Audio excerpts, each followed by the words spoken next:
The girl promised me a way out, and I was desperate enough to believe her. Well, you got a name, miss? Elizabeth. For the DLCs, I will say that once again this is a story about Booker and Elizabeth, and in the first part of this two-part DLC we see very much the relationship between Booker and Elizabeth in Rapture. For the second part where you're playing as Liz, this is very much her story. With Elizabeth, by the time you get to the second part of Burial at Sea, we felt that we had developed her enough that actually the interesting thing to do was submerge the player with her.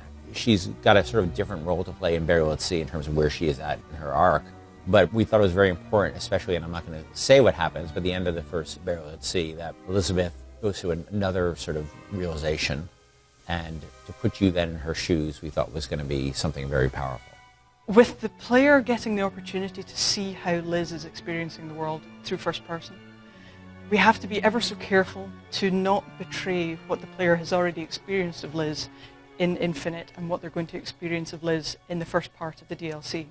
That's always foremost on our mind, because Liz is such a different character to Booker, and if we were to just, and this is a horrible image, just put Booker in a dress, suddenly she's got these, huge biceps and she's running around the place with a ginormous machine gun that, there's absolutely no way that I could pick up.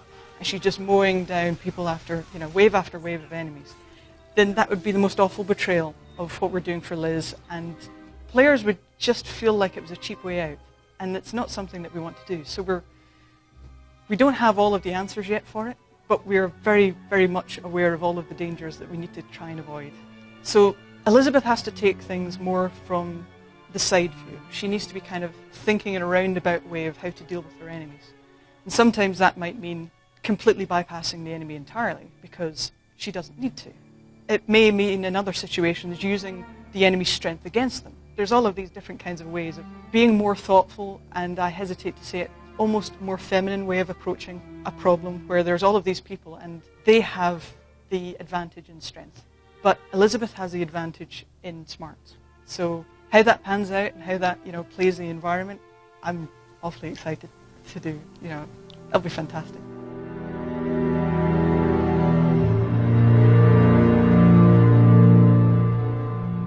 Joss Whedon actually did a really interesting interview about Buffy, and he said, how do you make people care about Buffy?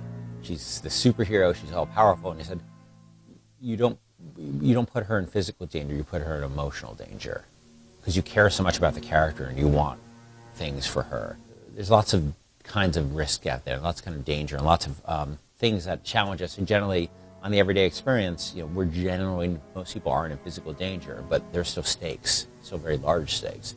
And the stake of survival in a game is often, everybody knows is not a real one, so that's not even actually very powerful in a lot of cases, because generally that the character is going to survive, generally. Sometimes you don't, and you play with that and you can use that and that can be powerful, but generally it's a bit of a false danger.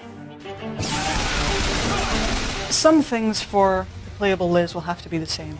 It's just a case of we don't have enough time to make an entirely new game. We're building on an existing, set of systems and all the rest of it.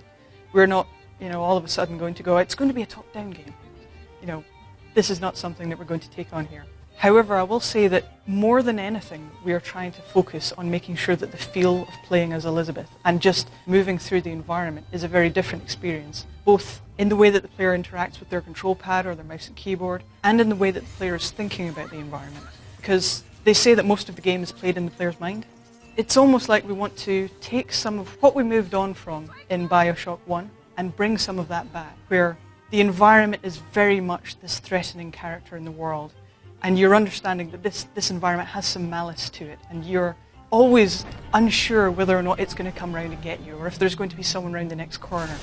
We just want this feeling of tension and oppression and this really thick atmosphere to be really pressing down on you every time you're moving around the place. And there'll be moments of, bright sunlight and, relief and everything like that, because, even Shakespeare had his comedy relief moments. This is very much about not feeling like you're the god of guns, running through, the skies of Columbia, leaping around the place, no care in the world or anything like that.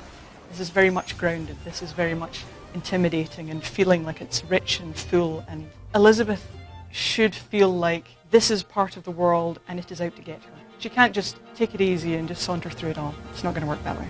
Oh, shit! What is that? It's a tear.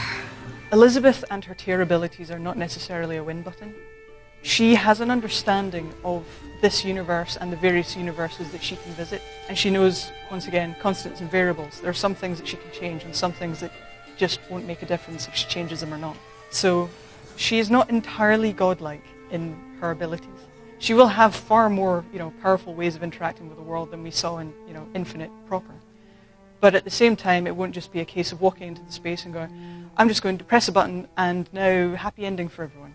On the one hand, that wouldn't be any fun. And on the other hand, I think that unfortunately things are never going to be that easy for Liz. She has to fight for her happy endings. In terms of whether this is our Elizabeth in the core game, I think, I'd rather people to wait and see. I would say that she's definitely changed by what she's gone through. You're picking up after the events of Infinite, and this is a person who's seen all the things you've seen in Infinite, and that's had an effect on her.